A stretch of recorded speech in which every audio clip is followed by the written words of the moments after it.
Assalamualaikum warahmatullahi wabarakatuh. Allahumma sholli ala Sayyidina Muhammad wa ala ali Sayyidina Muhammad.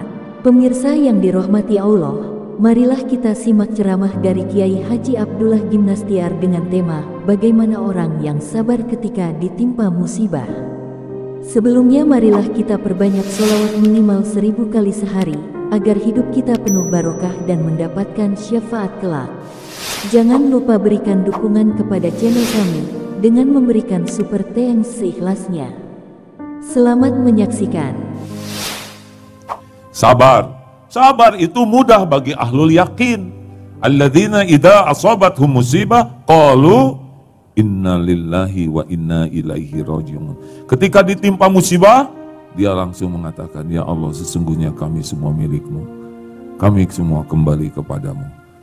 Ma aswaba min musibatin illa biiznillah wa may yu'min billah yahdi qalbah. Kata Kubun ayat 11, tak ada satupun musibah yang menimpa kecuali dengan izin Allah, dan barang siapa yang yakin kepada Allah yahdi qalbah, Allah akan memberi petunjuk di hatinya.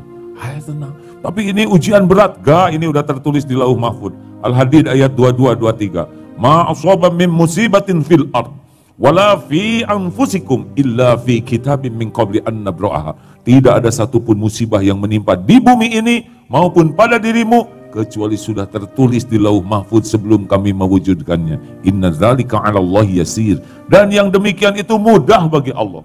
Likaila ta'saw 'ala ma fatakum wala tafrahu bima atakum wallahu la yuhibbu kulla mukhtalin fakhur. Supaya kalian tidak terlalu berduka cita dengan apa yang luput dan tidak terlalu gembira dengan apa yang Allah berikan, dan Allah tidak menyukai orang yang sombong lagi membangga-banggakan diri. Wah, anaknya hafal Quran, udah nggak usah ria, itu mau udah tertulis di Lauh Mahfud ya. Yang memang sih tergantung orang tuanya ya. Padahal orang tuanya Iqra juga jilid 2 nggak tamat-tamat. Hadirin, jadi orang yang sabar itu adalah orang yang tidak merasa memiliki, tidak merasa dimiliki kecuali hanya milik Allah.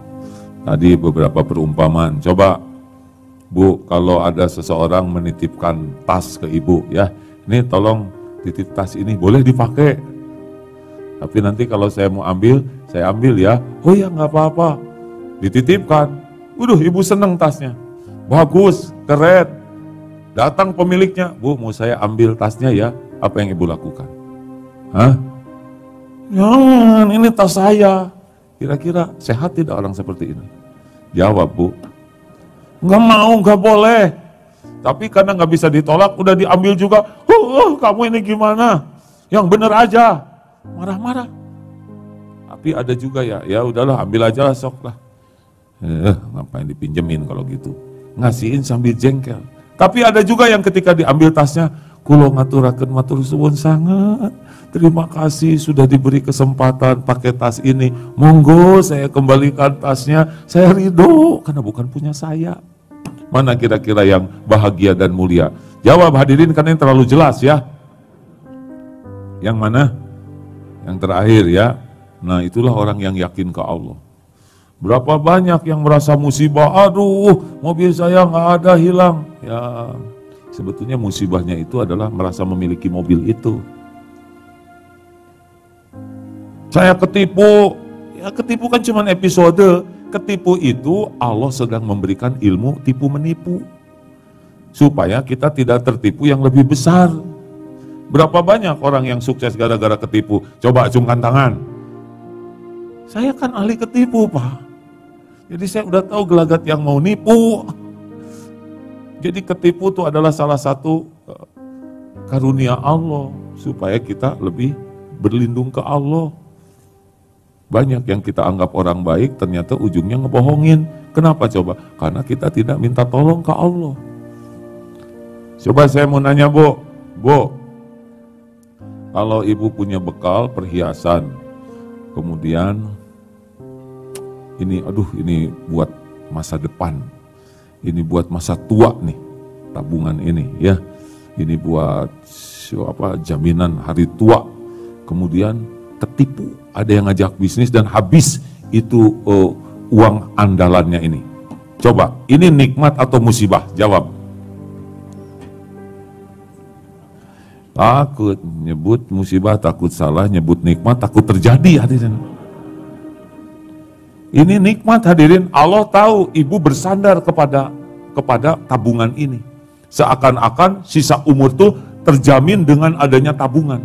Seakan-akan anak-anak bisa beres sekolahnya dengan adanya tabungan. Seakan-akan tabungan inilah yang akan membuat sisa umur bahagia. Allah tahu isi hati, ambil tuh tabungan oleh Allah. Supaya apa? Supaya ibu bersandarnya cuma ke Allah. Nikmat atau musibah tuh. Gini ya, kalau yakin tuh agak tegas bu ya. Kalau ragu-ragu tuh kayak gitu, nikmat. Apalagi di balik masker, nikmat. Jadi kadang-kadang diambil itu bagian karunia besar yang membuat kita tidak berpaling dari Allah. Asli ini hadirin, musibah terbesar itu justru hati kita bersandarnya kepada selain Allah, itu musibah.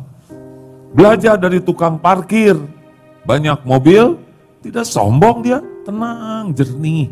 Tidak ada riak sedikit pun. Ganti-ganti mobil, enggak ngepek pak. Mobil bagus keluar, ganti mobil jelek, enggak ada tuh kepedihan, minder, tidak ada. Diambil sampai habis, enggak ada cerita dia menangis terseduh-seduh. Kenapa? Karena hanya titipan. Ini ahli tauhid, semua cuma titipan. Tubuh ini juga titipan. Jangan takut jadi tua, hei. Kenapa jangan takut? Karena udah jadi, ya kan? Mas dulu SMA ya? Pernah SMA kan? Alhamdulillah ya. Gak usah dipakai lagi seragam yang dulu ya mas ya. Masanya sudah berbeda ya. Dulu kita pakai seragam SMA lucu. Sekarang dipakai lagi, lebih lucu mas. Udah, terima jadi tua. Tubuh ini keluar ubat, makin keriput. Nggak diterima juga tetap menua. Ini milik Allah tubuh ini. Kalau nanti takdirnya sakit, terima. Ya Allah, saya terima tubuh ini milikmu. Saya ini sakit dengan izinmu. Saya terima takdirmu ya Allah. Dan kalaupun saya ingin sembuh, hanya Engkau yang kuasa menyembuhkan. Terima dulu takdir. Karena semuanya milik Allah dan Allah pasti berbuat baik. Jelas hadirin sekalian? Suami ibu milik siapa? Ya udah itu aja saya nanyanya. Pak, istri bapak milik siapa? Jawab pak. Jangan marah-marah loh pak, nanti pemiliknya marah.